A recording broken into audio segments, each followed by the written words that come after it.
So it's been about 6 weeks since the release of Pokemon Scarlet and Violet. We've had so much time to explore different Pokemon, mechanics, items, and more to figure out the best stuff to use in competitive. Now I knew I had to do a video on the top 5 offensive cores in the metagame currently, as there's so much awesome creative stuff that works. I feel like the metagame is evolving so rapidly, and every few days we come across something brand new. That being said though, I do think that some Pokemon and cores stand out above the rest and are truly the best options in the current metagame. So, need I say more? Cheers, my friends. Let's find out the best offensive cores in the Scarlet Violet OU metagame. But of course, first a message from our sponsors. Folks, less than 8 days left to go cop the Legence Fall-Winter 2022 collection. Go get yourself something nice. We've been telling you for weeks now. However, we're always going to get the same questions asking once it's gone. Where is it? Why can't I get the graphics? I'm telling you now, tap in. Go get yourself something nice, guys, for the holidays. Thank you all for the love and support. But like I said, this is here for only a week now.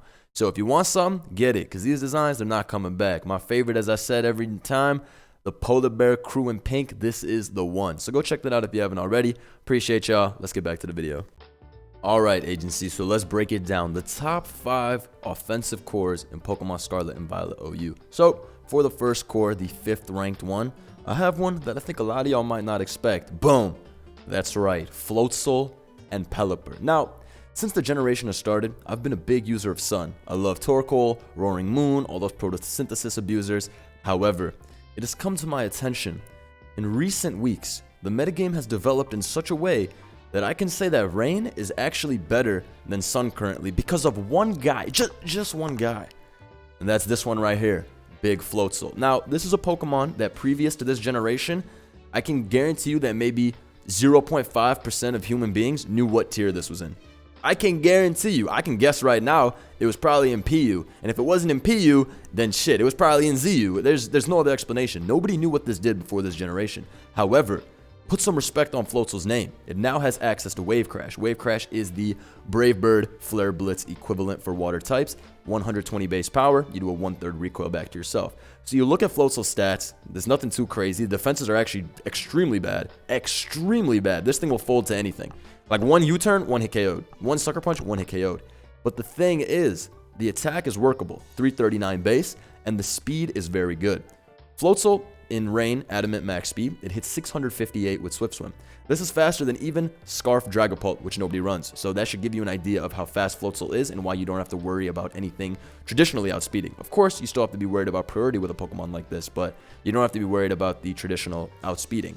So yeah, Floatzel was given just one simple move, Wave Crash, but because of this move, it's basically counterless. Now, unless you have a water immunity, you're not going to be able to tank this. And yes, I say water immunity. I need y'all to see a calc right here just to get an understanding of this thing's pure strength. Boom.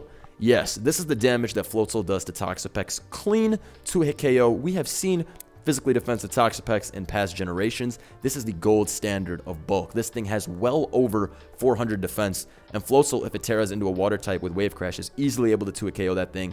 No fucks. And I really think that is like like Pex is the gold standard of physically defensive water types. Now I know we got a new guy now, big what's his face, the whale Dondozo. Dondozo, all things considered, is pretty good at tanking Floatzel's hits.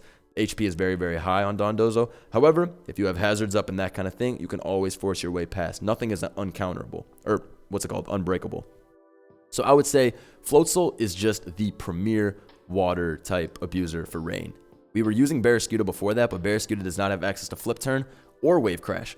Barraskewda does have Psychic Fangs, Close Combat, all that good stuff. But the good thing about Floatzel is that you don't need all those coverage options. When your Wave Crash is this strong and you're always Terra Watering, you don't need Barraskewda's amazing coverage. You just need to hit that fucking water move and OHKO everything. That's really what it is. I would also say that Rain is a lot easier to support than Sun. And a big reason for that is this guy here, Pelipper. So the other part of the core. Let's break it down. Pelipper as a defensive Pokemon is quite good. Water flying typing, it beats the #1 stealth rocker in the tier. Who's that? Great Tusk. You resist Great Tusk's dual stab. You're able to take Rapid Spin, knock off Ice Spinner. Obviously, you don't want to take a knockoff or anything, but you can if you need to. On this team, shout out Storm Zone for this team, by the way. This is the premier, Floatzel team on the ladder, I'd say currently. So big shout out to Storm Zone. He really made a strong one with this. But yeah, Pelipper, defensively, it's just good. It takes on Tusk. It is a ground immunity, which we always talk about is so rare in the current meta. Really, your options are Rotom, Corviknight, or Dragonite if you want to, wall ground type, so it's nice to have another option. It also has access to U-turn and roost, which are massive. U-turn means your momentum is up forever. Every time you get the rain up, you can just go for U-turn, bring in your Floatzel, get it popping. Roost means you're also sticking around forever. Let's compare this to Torkoal. Now, while I love sun teams, I love the fact that Torkoal sets up the sun. You can, put it with Great Tusk, Roaring Moon, get all those photosynthesis boosts, pair it with Scarf Chi-Yu, blah, blah, blah. It's awesome, right? The thing is, Torkoal cannot support itself well. We're in a metagame where the most used Pokemon are special attackers, aka Chi-Yu and Golden. And if you're running a Spadef Torkoal, well then you're losing its best attribute, which is its Fizdef. And even if you do max the Spadef, it's not taking these hits that well. Another thing is that people have Stealth Rock and Rapid Spin on their Torkoal. My brother in Christ, Torkoal is not that guy. He's not Groudon. It's not going to be able to spin and set up rocks and set up Sun multiple times in a game. It's just not going to happen. Unless your opponent is just terrible and has level 80 Pokemon across the field. Torkoal is not going to get off that LeBron James performance. And so for that reason, I like Pelipper more. It's just a lot easier to support. You bring it in, you U-turn out, you roost, you're able to defensively check things, you have your recovery. It's just good. It's just rock solid. I like Pelipper a lot. Beating Great Tusk, I think, is the main thing. And just having Surf and Hurricane, they're strong powered moves. I'm not saying Pelipper is some strong Pokemon. 95 isn't bad, but I mean, these are cool options to have. And we were running the offensive set on Joe's channel when we were doing that Brute Bonnet live. Go check that out if you haven't already. And offensive Pelipper was putting in quite a lot of work too. With Timid max speed, the dude hit 251 speed, which was awesome. And Surf was doing shit like 46 to Tingloo and whatnot. So don't sleep on Pelipper. It's good. But overall, I'm going to sum this core up. It's just the nice Rain staple. I really think if you're running Rain, you should have a Floatzel on there. It is the premier breaker. I love this thing. Well, first I hated it because it kept beating me, but then I learned to accept greatness, and now Floatzel is definitely part of the agency. But yes, that is our 5th ranked core, guys. Definitely do go give this a try. I think you will be very impressed with what you see, especially if you do use a lot of Torkoal Sun teams. Definitely give this a chance, because I didn't think Rain was good enough until I used Floatzel, and then I realized, yeah, this is very deserving of being 5th on our core list. So let's move on to number 4. All right, folks, so next up for our 4th ranked core, we have a core that can go both ways. Offensive, defensive. This is one of my favorites. Great Tusk plus Hatterene. So I have this team here just to highlight real quickly. Just a good build with this team. This is actually the team that I used to get Suspect Rex. Shouts to Finchinator because he posted this on his Twitter, and you took the import, used it on the ladder. I think I went like 25-1 or something, got my Suspect Rex really easily, and I was like, damn, this is a strong team. So Great Tusk plus Hatterene. So straight off the bat, when you look at these two Pokemon, the big thing that stands out is that they're both incredibly anti-hazard Pokemon. Tusk's usage is sky high, right? We don't have to talk about this thing. It's like the new Landorus T. It's the best spinner in the tier by far. Treads is also a great spinner, but as far as reliability goes, you're always going to want Great Tusk more than Treads usually. Again, I'm not saying Treads is bad. Treads is great in its own way and has a lot of important purposes in the metagame. But Tusk, for consistency's sake, is the best spinner in my eyes.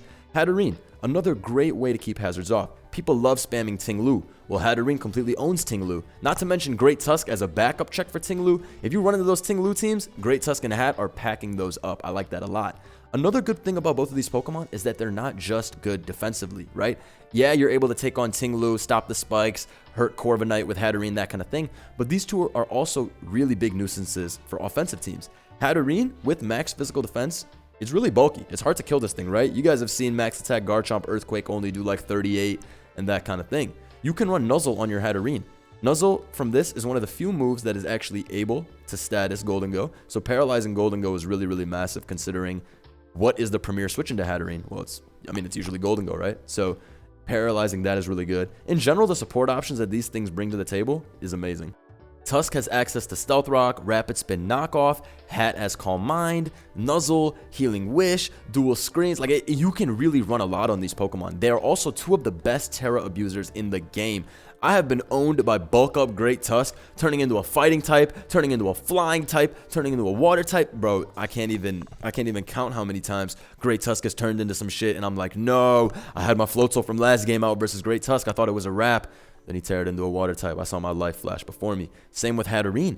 Turn this thing into a flying type, turn it into a water type. These are all really, really good choices for Terra Abuser because, you get rid of your old weaknesses. And as we've already talked about before, pure flying, water, fairy, Terra, all of those are just super good defensively.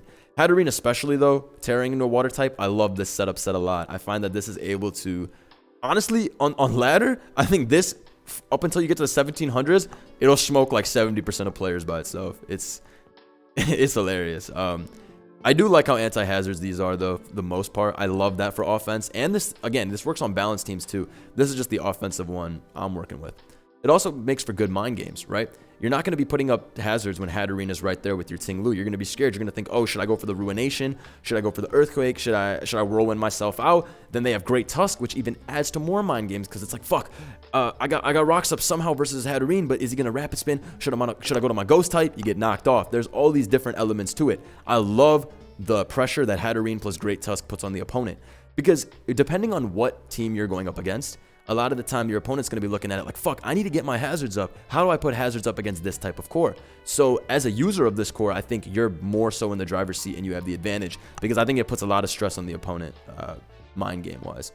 I would say that this too, they particularly work well on Sun teams, which is exactly why this is on a Sun team. I talked about how Torkoal has such a hard time rapid spinning, keeping up rocks, doing all of that consistently over and over again. Well, if you have one of the best spinners in the game that gets a photosynthesis boost, and you have Hatterene, which is Magic Bounce, then it becomes a lot easier to keep hazards off the field. So Great Tusk and Hatterene, I would say this core is just amazing on Sun builds. I would recommend that you try to use this on most of your Sun builds because I just find it the best at keeping hazards off. In general, I really like this team. Shoutouts to Finch because this shit is that power. I'll link this in the description because I did use it to get my Suspect Rex. I linked it actually in a video in a stream because I was laddering with it, but yeah, definitely go give this a try. I think it's beautiful on these Sun teams and just in general.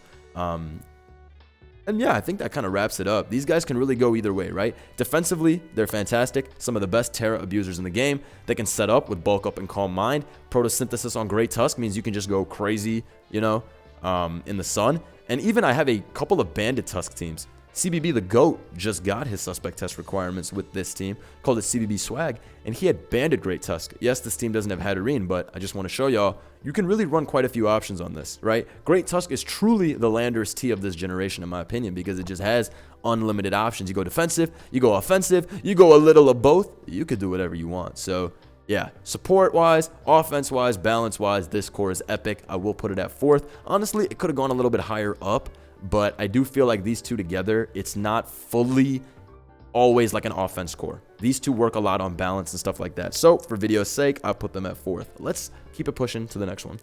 Alright folks, so next up for our 3rd core, we have another bulkier core, but this core works perfect on offense. One of my favorites. Some would call this core the new Rotom Wash Landorus T of the generation.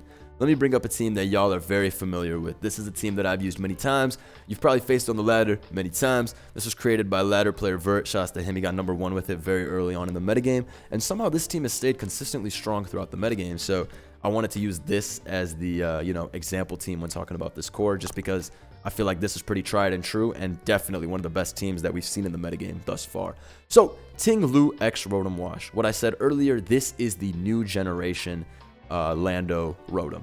Tingloo puts up the rocks, it can put up the spikes, multitude of good support options. It's not weak by any means, right? 110 attack. This thing does not hit like a wet noodle. This is not some weak shit, right? Like Gliscor or whatever. 110 attack. This thing, it packs a punch. We look at Tingloo's stats. I mean, you guys already know this thing is unkillable. 155 HP, meaning bro is at 500 HP when you max it out. Physical defense base 125, so you can kind of tweak your defense and SPDF however you want. Personally, I think Tingloo is always going to benefit the most from just running max SPDF careful, and then you can kind of decide what you want to do if you want to move the HP into defense or whatnot. Personally though, I like going full SPDF. In a metagame where Golden Go, Chi-Yu, Dragonpole, all those dudes are running around, I need my Tingloo to be able to take those Make It Rains, those Dracos, those Overheats. I'm not trying to get too KO'd by none of those, especially Chi-Yu's shit. So Tingloo for me, always SPDF.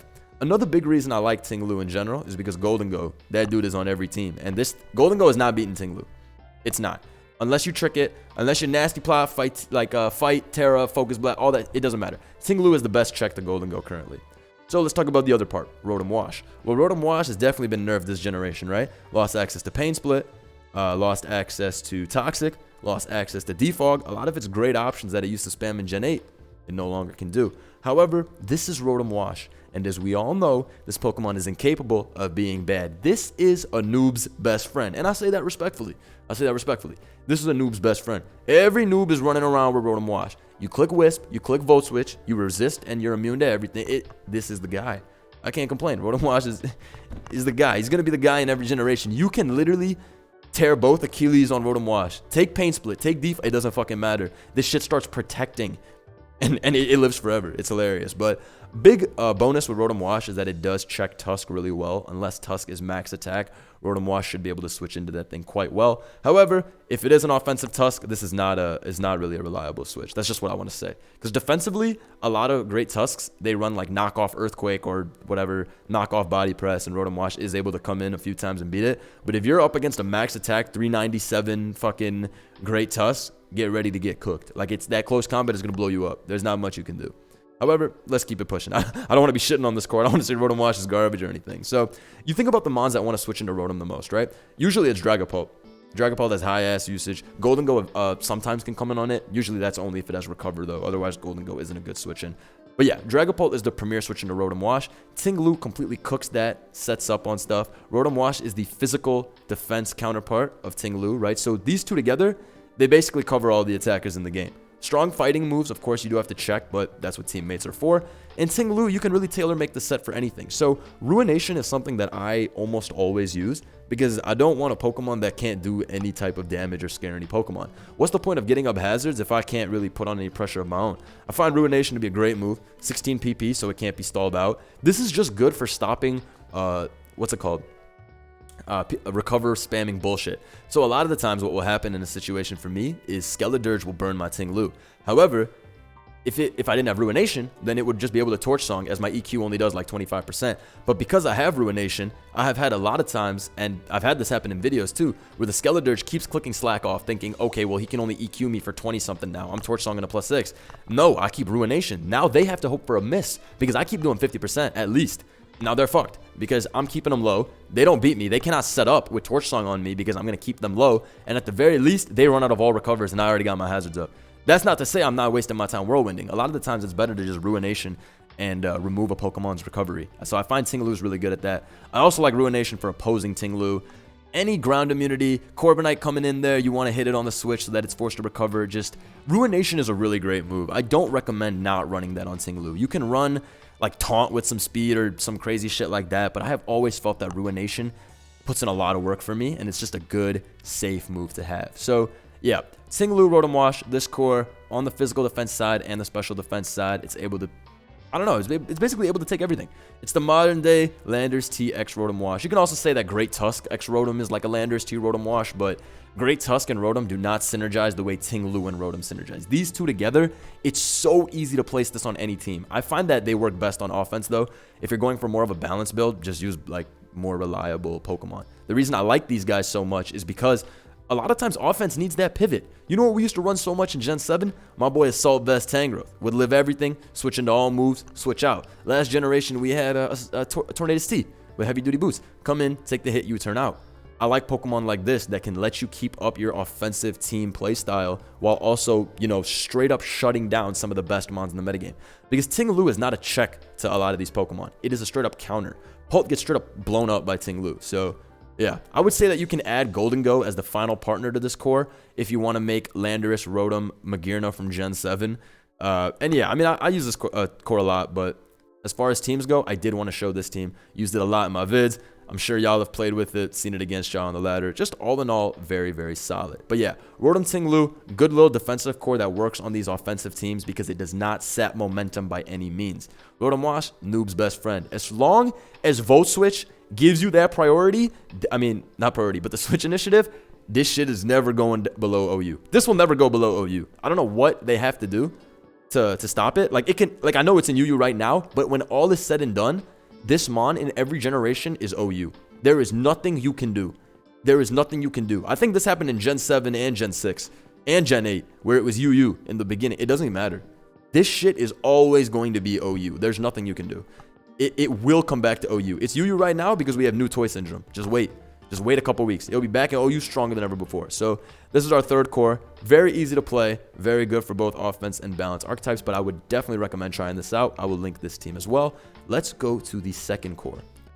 All right, folks. So our second to last core, second place. It's got to be a great core, but it's just not as good as first place. Now, this is a core that you all know, a core that you might love it, you might hate it. You might be one of the #1 users of this core. Glamora plus Golden. Yes, sir. Everybody and their mom plays versus this. Matter of fact, I might as well just pull up the same ass team because it has the Glamora Golden combo. So, yes, this is one of the best hazard stacking cores in the entire game. Both of these are 2 brand new Pokemon, so that's pretty cool. I would say that this is absolutely the easiest hyper offense hazard core to use by far. It is the easiest. Glamora is stat-wise is perfect. It has so much special attack, 130, which a lot of people sleep on. I've had so many games where people bring in their Great Tusk and they think, whatever, he's getting up hazards. Boom, Energy Ball, cook that shit. Going to Hatterene, boom, Sludge Wave, cook that shit. Going to Golden boom, Earth Power, cook that shit. It really doesn't matter. Glamora's stat spread is absolutely fantastic. Bulk is decent enough. The speed is pretty good too. The coverage is awesome. And then this ability. This ability is damn near overpowered. So Glamora, if hit with any physical attack, I used to think it was only contact moves. No, any physical attack, T-spikes go up, which automatically causes your opponent to be in a tough situation where they have to figure out how the hell am I spinning. Now, if their spinner is Great Tusk, and they're not even heavy-duty boots, you just poison that Tusk for free. Glamora also has access to its own fucking Rapid Spin that poisons the foe and is a poison type. So yes, it's blocked by Steel, but that doesn't really matter. Rapid Spin itself is also blocked by Ghost types. So if anything, Mortal Spin is just as good, if not better. So yeah, Glamora is the most annoying hazard mon by far, right? Like, we have seen so many different hazard mons come and go. Even in current meta, we have, Spikes rocks Tingloo, we have Spikes Garchomp, but Glamora, this is the one, bro. It's just top of the metagame right now. So what is Golden Why is this Glamora's partner in crime? Well, you already know. Golden is the best form of hazard blocking in the tier. It's a Ghost type, so it's immune to Rapid Spin, and then it's also immune to Defog due to its ability Good as Gold. This is the one. Usually, I run Scarf on these types of teams with Glamora. Scarf is just the best utility. I'm sure most people would agree. However, you do not only have to run Scarf Golden. You can run Thunder Wave, Trick plus whatever item you want. You can run, max HP, Recover, Nasty Plot, all that type of stuff. Golden doesn't have to only be Scarf. However, I find Scarf to be the absolute best option in terms of keeping the hazards up. We are still in a more offensive to bulky offensive metagame. I just like Scarf. It's never going to be bad to throw out Thunder Waves and support your team that way with a bulkier Golden but Scarf just gets the job done, man. I feel like it definitely depends on your playstyle too, but for my playstyle personally, I would say Scarf is the best partner for this.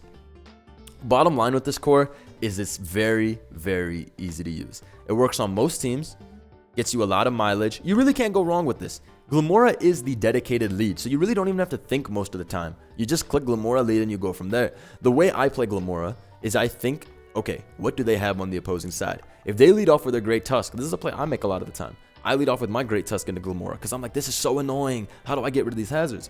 Sometimes I think, fuck it, let's just Energy Ball. I know I'm going to do 80+% if they stay in. I can also consider even going for Terra immediately. You Terra immediately, you're OHKOing the Tusk. And so you think, damn, I did use my Terra immediately, but I KO'd one of the greatest threats possible. Also, who knows what you have in the back? Maybe KOing that Tusk opens you up for a King Gambit sweep or something like that. Glamora has a lot of good options. I like it a lot. Earth Power to snipe the Golden the Treads, all that stuff. The ability to. Very hard to punish Glamora without hacks. The best ways that I ever beat Glamora are leading off with my Dark Pulse Pokemon and flinching it turn 1. That is the best way I ever deal with Glamora. Otherwise, it's up when Glamora comes. It's going to be very, very frustrating. This thing gets up all its hazards. There's also a lot of variations of this core I wanted to talk about, right? Just the hazards going up and Golden causing them to never leave the field. Glamora is just the easiest one to use, plus Glamora plus Golden is all over the place, but I do want to give a big shout out to Garchomp as well. Garchomp with Focus Sash, Helmet, whatever you want to do. It really doesn't matter. The point is, Stealth Rock Spikes, very good candidate for getting both of these up. Extremely bulky. Rough Skin, while it's not as good as Toxic Debris, is still pretty damn good because you're getting all that residuals. I mean, we've seen this in past generations, right? Helmet Chomp, it gets its residual, switches into U-turns, knockoffs, whatever the fuck, and does all this damage late game, early game. I mean, it does all this damage early game so that your mons late game are able to sweep because the opponent's team has already been weakened quite a bit. And then another thing I want to talk about in relation to this core, CBB told me you must talk about this. This is basically Glamora Golden's little brother, Scizor Garchomp. This is a similar way to keep hazards on the field as a hazard setter. So Chomp puts all them shits up, while Scizor does not have an ability that is able to, stop defog like good as gold, or it's not a ghost type. Bullet Punch with Terra Steel Choice Band is extremely hard to switch into in current metagame. Unless you have some shit like a Corviknight, which isn't even that great of a play because you can always just U-turn out, this is going to be very hard to beat. Another reason this synergizes so well with Garchomp is a lot of times Pokemon are always like Terra Fairy. When you play Garganacl, 80% of the time it's going to be Terra Fairy, and like 50% of the time in the battle, the opponent's probably just going to Terra Fairy their Garg. Well, if you do Terra Fairy your Garg so you can stop Dragon Tail or not be weak to EQ, our bro is going to pop you with Bullet Punch. I mean, it popped it regardless if it was a rock type or not. But that's the thing. If Garchomp forces any fairy terrestrializations to stop detail, then Scizor takes really big advantage of those and keeps the hazards up. So that is just a little combo that we do got to give a little shout out to. And one more thing about Glamora Golden Go. This works for any hazard setters, right? So you can run Garchomp, you can run Glamora. You can also run that dude Masquerain, which I have to talk about. You can run that dude Masquerain. It's the only viable sticky web currently. So yeah, show some love to Masquerain. Show some love to Masquerain. It sets up the sticky web. Golden Go is the only one that can really stop this from going up. If you set up sticky web and you use a sticky web team, you need to make sure that web never leaves the floor. If web leaves, you're so fucked. Because Masquerain is not only a garbage ass Pokemon, but when you're running a webs team, you don't have speed users. Like when you're running webs, you're rocking the Specs Chi-Yu plus the Specs Golden Go. You're rocking hella adamant Modest Natures. You're going full greedy. So if that web is removed, your whole team's base speed is like -5. You're fucked. So remember, if you're running that Masquerain, Golden Go is not a suggestion. It's necessary. And you're going to need a couple more hazard blockers. Removal blockers. But that is our second core. Tried and true. Hazard lead plus spin blocker. Ha, it's crazy how every generation we get a new way to keep those hazards up. But with that, let's move on to our final one, folks. Drum roll, please. That is right, folks. Golden Go X Dragonpole. When will we be free from the ghost type onslaught? Ghosts only get stronger every single generation, and now we're here for more. So here we have it, Dragonpole X Golden Go. One of my favorite cores in the current metagame. These are two of the most, I guess, versatile Pokemon, even if they are always running the same set. So when I see Golden Go, that shit is always Scarf. And when I see Pult, it's always Specs or Bandit. I would say it's a little bit more Specs in current meta. Anyways, Double Ghost, tried and true. Amazing offensively. Both of these also block Rapid Spin very easily. That's big, right? We're in a metagame where everyone's running Tusk or they're running Treads. Rapid Spin is huge. Offensive metagame where hazards are just very important. You have Double Ghost. You can misplay the first time versus Tusk. You can sack one of your guys. Then you have another Ghost in the back. That alone is very underrated. Double Ghost lets you keep hazards up really, really easily. The mind games it puts on the opponent, it makes the user of this definitely in the driver's seat. Another thing I want to talk about is we always say Ghost, Dark. These are the best types offensively. Dragonpole and Golden Go have amazing dual typing as well, and an amazing dual stab option. Make It Rain and Draco are basically variations of each other, right? These two have godly double stab that lets them break through the best special wall, Tingloo.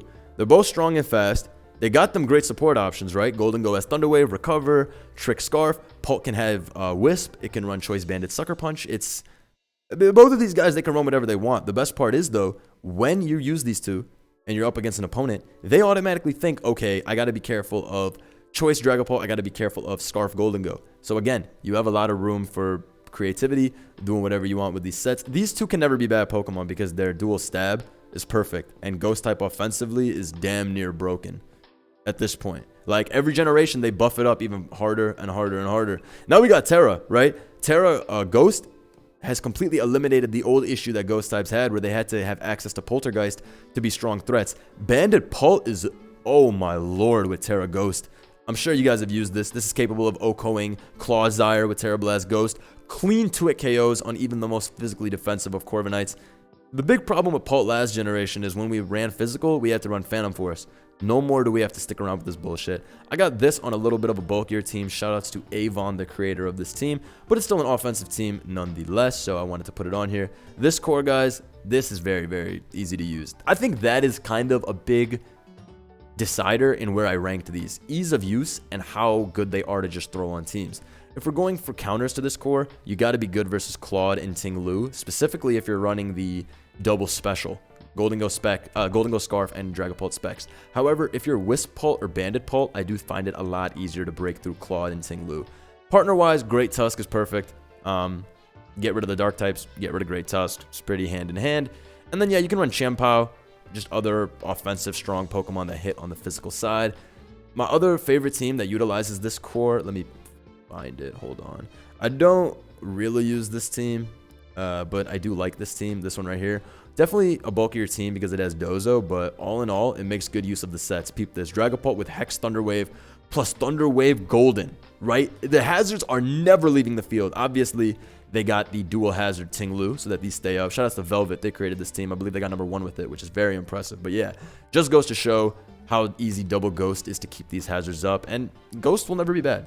They absolutely can never be bad. But easy core to use. That being said, it's quite a short video, but I didn't actually want this to be too long. I mean, it's just cores.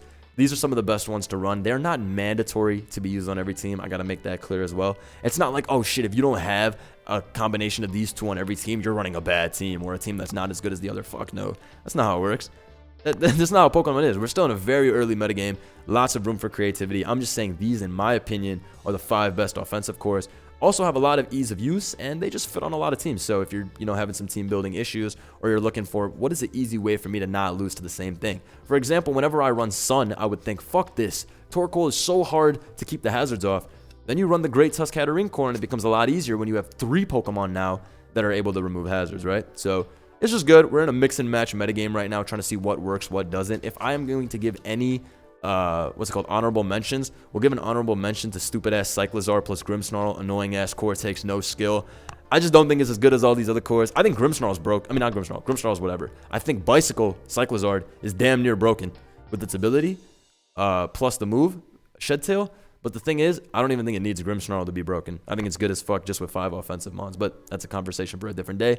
Hope you all enjoyed this vid. Drop a big like if you did. Let me know in the comments below what you think, what your own top 5 cores are. I will be doing the defensive cores as well. Shout out to my boy Robalo for the thumbnail. Gorgeous one. And we will see you guys later with a stream. Peace.